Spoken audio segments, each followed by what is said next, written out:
Okay. Begin recording here. Hello, and welcome to the Performance Measure Overview for the Office of Juvenile Justice and Delinquency Prevention, Performance Measures for Fiscal Year 2020 and Forward Awards. Thanks for joining us today. My name is Erin Rose. I'm one of two training and technical assistance specialists providing contractor support to the Office of Juvenile Justice and Delinquency Prevention, or OJJDP. I'm joined today by my colleague, Caitlin. Caitlin, would you like to introduce yourself? Sure. Thanks, Erin.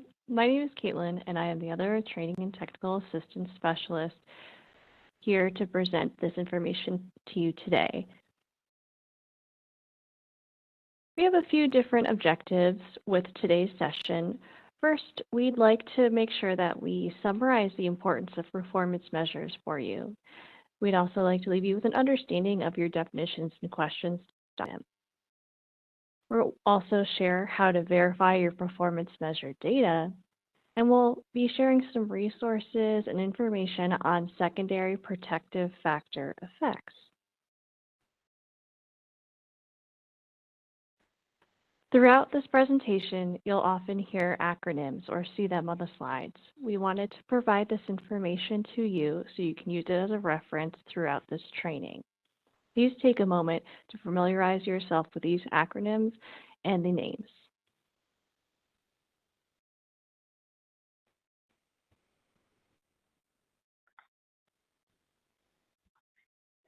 Okay, so thank you, Caitlin. I think before we get started with the actual performance measures, we'd like to take a step back and kind of do a high-level overview of why performance measures are so important.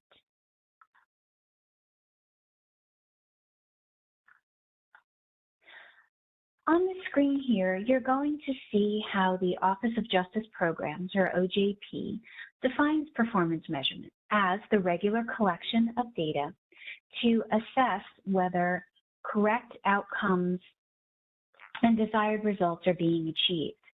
This is very important because the Office of Juvenile Justice and Delinquency Prevention, in addition to you as the grantee, also has to report on the performance of their programs to the Department of Justice and Congress, as well as OJP.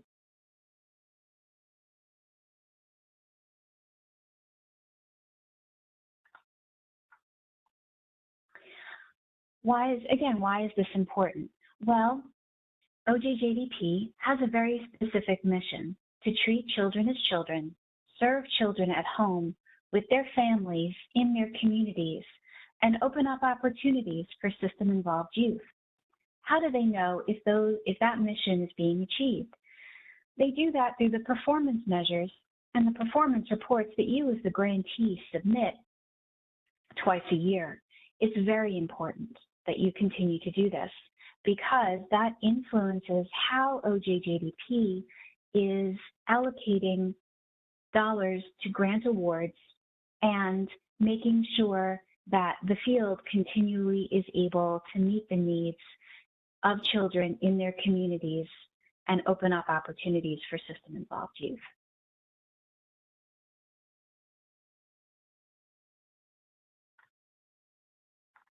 Again, we'd like to take some time to discuss the importance of performance measures reporting specifically for the Office of Juvenile Justice and Delinquency Program. We would like to point out that performance measures are created and assigned based on the goals of the solicitation, not your organization's program. Your data will help inform OJJDP of the needs of the field. Each program fits into a priority area that informs OJJDP decision makers on how to use funds. When filling out your performance measures, think about creating an audit trail. Can you prove the performance measure data if you were audited? All grantee data needs to be reliable so that the decision makers can oversee funds with confidence and continue to show Congress and the President why the work of the juvenile justice field should be continued. Grantee data needs to be reliable so that the decision makers can oversee funds with confidence and continue to show Congress and the President why the work of the justice field should continue to be funded.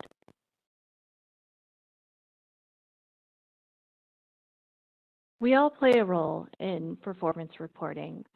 You can see that the OJJDP grantee creates the performance management plan, reports on the data, and monitors federal funds and award timelines. Your OJJDP grant manager will help review the performance reports, show performance measures in relation to award goals, and will approve programmatic or budget changes. Our team, the performance management team, creates the performance measures, provides training and technical assistance or help desk support, and also provides data analysis and data validations. The theme here is that we are all in this together to make your program successful and sustainable.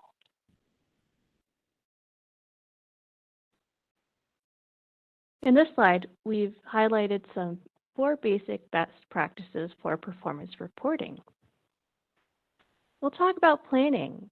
We suggest adding performance measures to your strategic planning and ensuring your data collection systems are secure and can do what you need. Bottom line, we really want to make sure that the performance measures are working for you. Act. Familiarize yourself with the due dates. Prepare for reporting and try to complete the reporting sooner rather than later, just in case you need some additional support or assistance. Do. Again, you're going to want to refine the performance measures based on your program's goals and train your team on the measures. And check. Compare the report data to the award deliverables. Look for ways to achieve success in completing your deliverables. Tell us your story.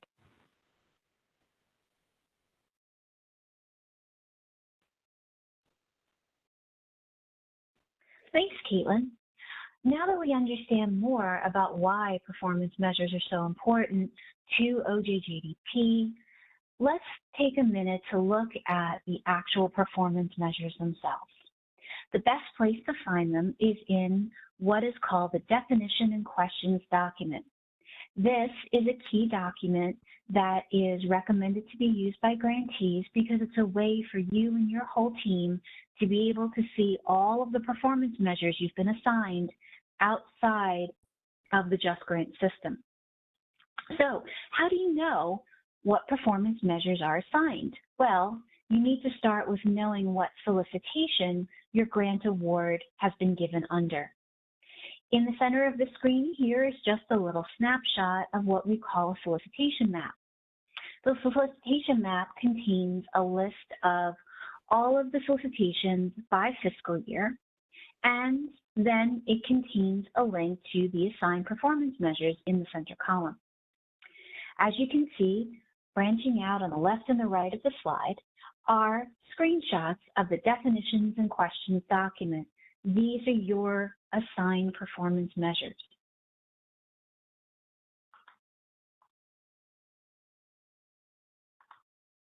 A little bit more about the Definition and Questions document itself and how to read it.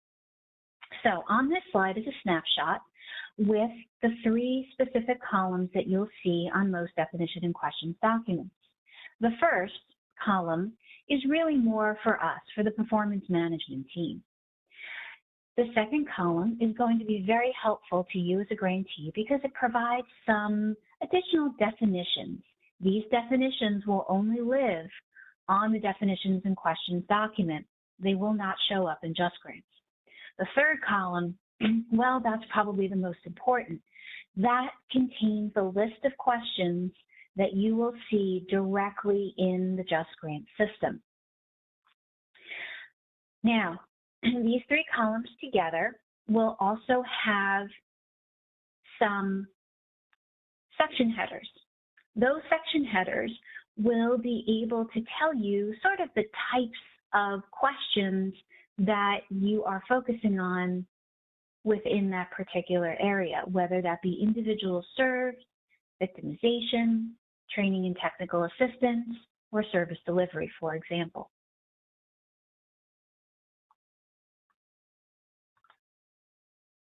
Here we have some common categories or sections of the definition and questions document, as I mentioned previously.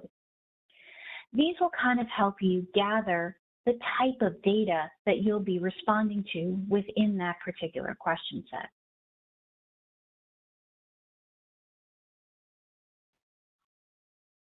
A few tips about reading the questions themselves. Look for specific terms. They may change from question to question. For example, new or carried over. New means that you have an individual who is receiving services funded by your grant award for the first time. An individual can only be new once during the life of the award.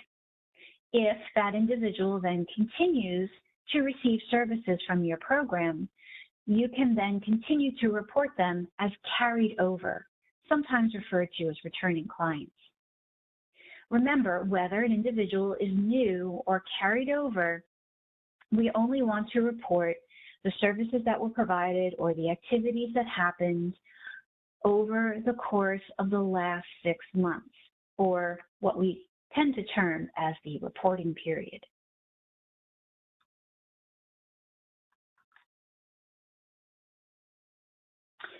As you go through the definition and questions document, you may notice some of these terms: overall measures, multi-program measures, and program-specific measures.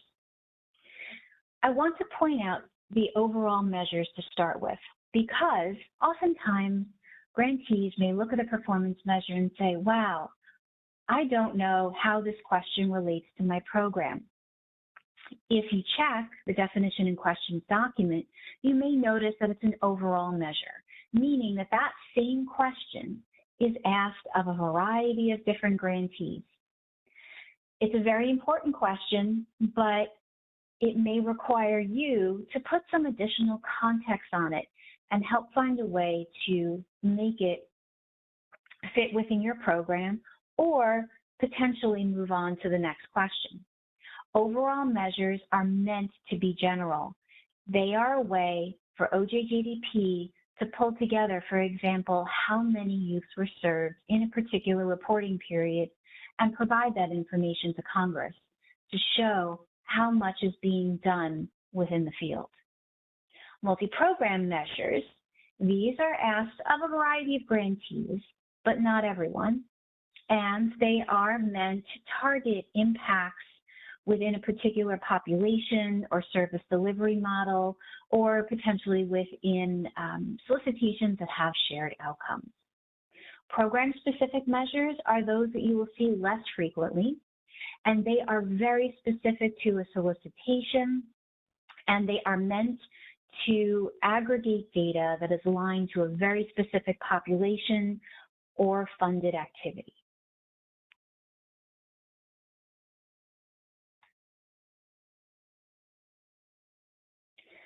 We've been talking a lot about the definition and questions document.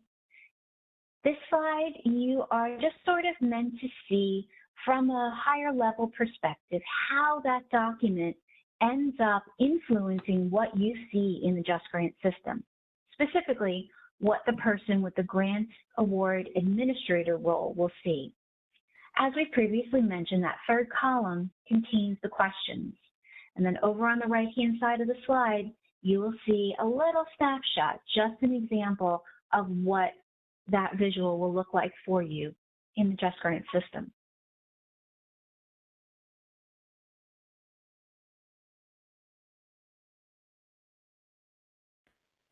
Thank you, Erin. Now we'd like to take some time to discuss verifying your performance measure data. Perhaps you've received an email from the help desk asking you to verify certain data points, or maybe you're wondering about the best ways to make sure your data is accurate and consistent. In this section, we'll share some guidance from our team on how we verified data in the past. Example with fiscal year 2019 and 2017, and what this checking, also known as validation, will look like in a moment, Just Grants.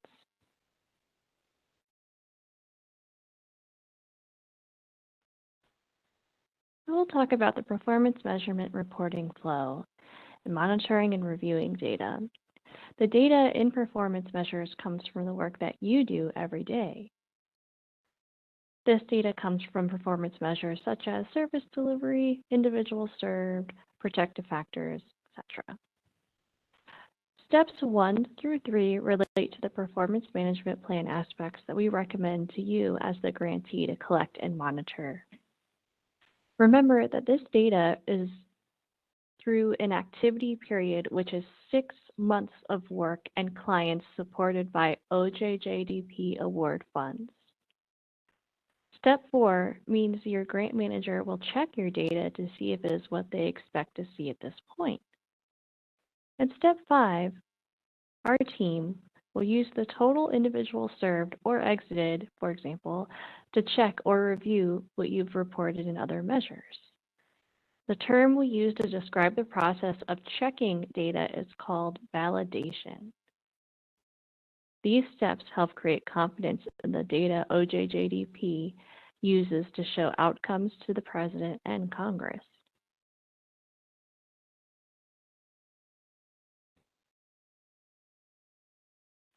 Here we'll discuss a key performance measure that we've mentioned a few slides back, individuals served.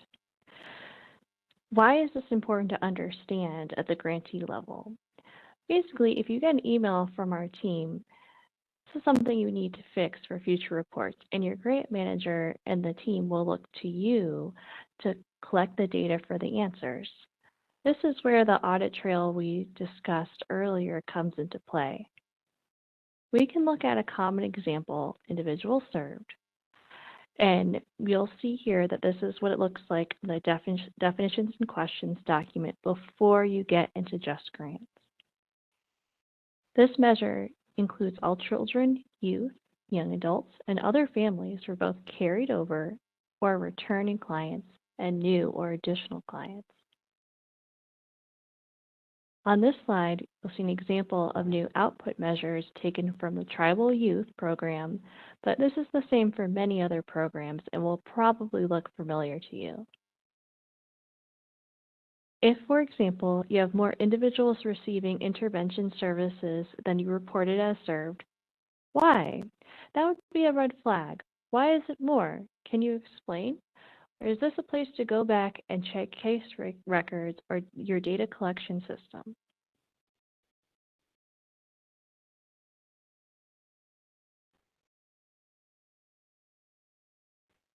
This is another example of why the definitions and questions document and the help desk are valuable. This is what it looks like in Just Grants, and it will show you a validation message, but it will never tell you why the message is there or why it is important. So again, this is an example of what a validation is going to look like in Just Grants. If 25B is more than 25A, that would be the red flag. We'd want to know, why is it more? The number of individuals adjudicated for a first-time delinquency offense during any activity period should be a subset or less than or equal to the total your organization served with OJJDP funds. This would be a flag for you to go back and check your case records or your data collection system.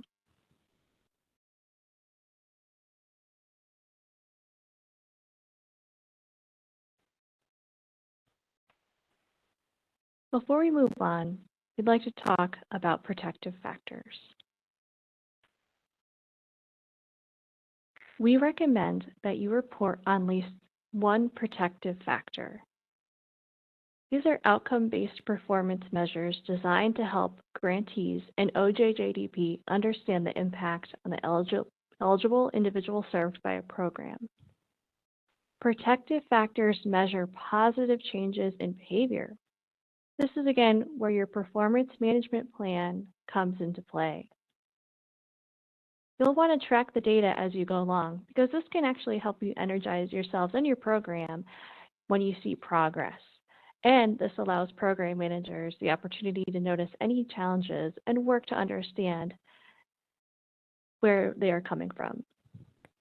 Again, we do recommend that you report on at least one measure.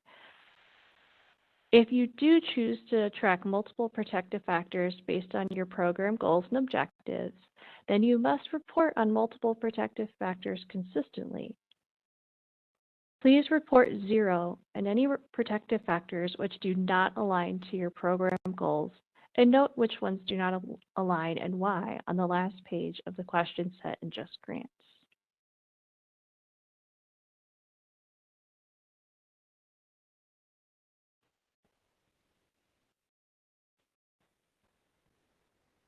Thank you, Kate, for that detailed explanation, particularly about the protective factors, because now I think we need to talk a little bit more about protective factors' secondary effects.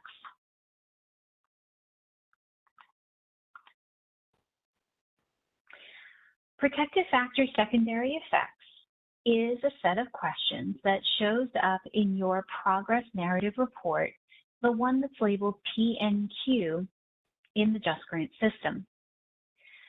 It's very important to look back to your definition and questions document to see if protective factors are there, because the very first question is, do you report on protective factors? If you do not see them on your definition and questions document, then the answer will be no, meaning that you are not assigned protective factors, or you are currently reporting as part of a solicitation that does not have them visible yet in JustGrants. If you do have protective factors available and you click yes, there will be some additional questions to answer and some additional categories of secondary protective factor effects to choose from.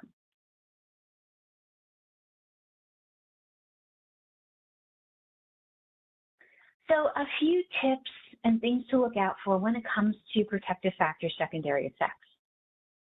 So what this means basically is a secondary effect is some other sort of improvement that you or your team noticed when one of your clients was receiving services.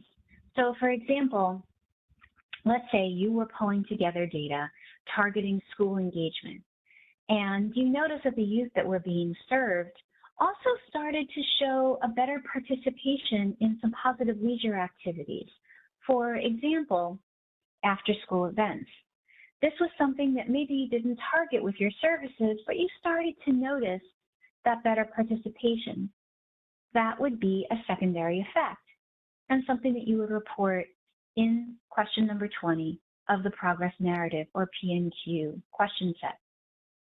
So one reporting tip, please make sure that protective factors and any secondary effects are going to be derived from activities that were potentially funded by a specific OJJDP award or subaward.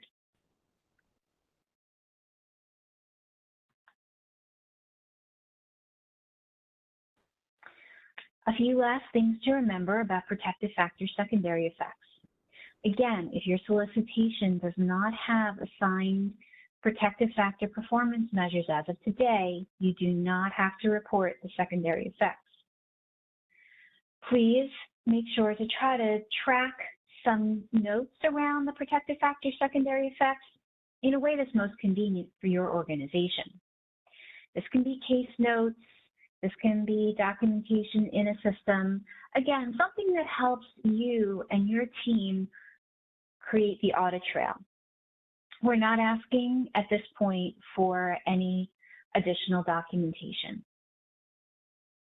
And also please note that you will be asked to provide a couple of sentences within the progress narrative report to kind of explain some of the details around the protective factor secondary effects that your organization has been noticing.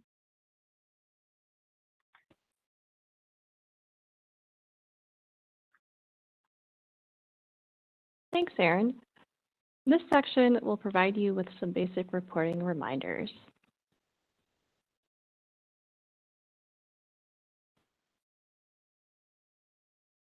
First, with the performance measures and progress reports. When you go to your program's performance report in JustGrants, you will see PNQ, which is a narrative, progress narrative.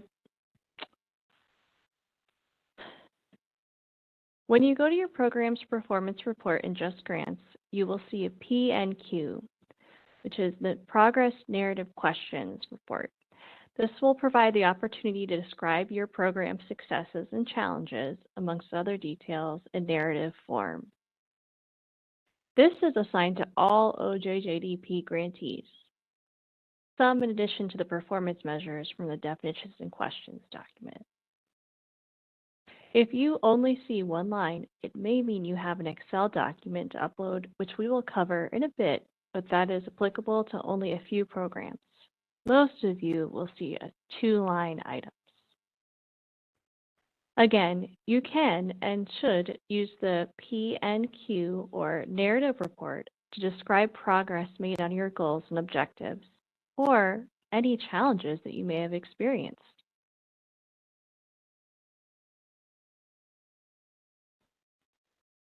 Fiscal year reporting systems. We are posting this slide because we do recognize that some grantees have older awards in addition to a new fiscal year 2022 report. We are posting this slide because we recognize some grantees have older awards in addition to a new fiscal year 2022 award. Here we can see for fiscal year 2019 and prior awards, the question sets the performance measure questions due January and July, and the reporting system used is the PMT, and the grantee uploads a PDF to JustGrants. For fiscal year 2020 and forward, the question sets are the performance measure questions and the progress report questions due in January and July, and that is uploaded to JustGrants, not uploaded.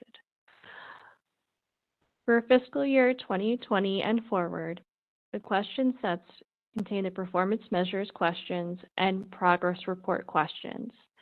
This is due in January and July and will be entered into JustGrants.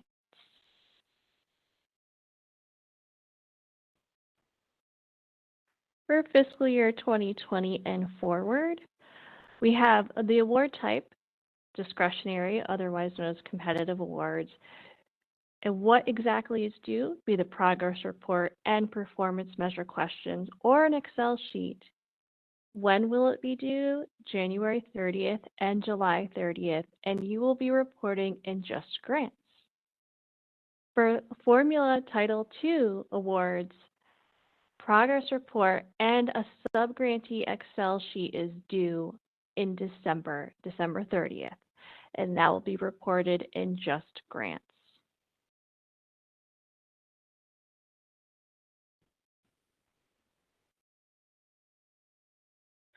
Thanks, Kate.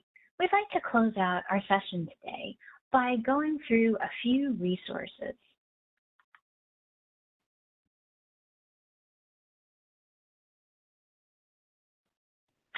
So we've discussed a lot today about performance measures, definition and questions documents. What if you have some additional questions? We would love to hear from you at the Performance Measure Help Desk.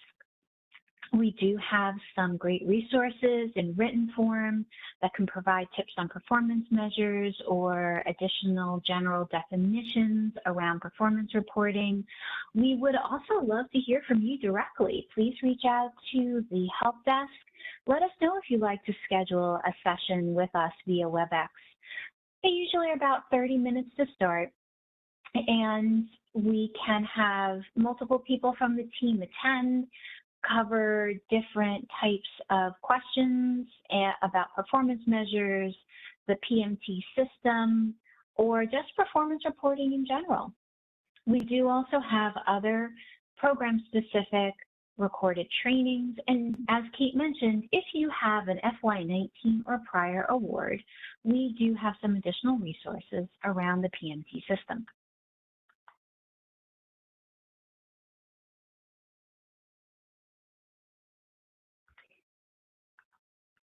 I'm sure the JustGrants team will have these links available, as we will as well on our performance measure pages.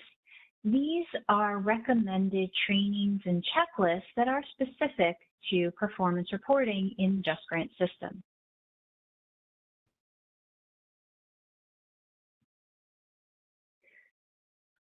In case the trainings or the checklists are not enough, we highly recommend contacting the Just Grants Service Desk, especially if you need additional assistance with entity management, with onboarding, or with changing roles and permissions.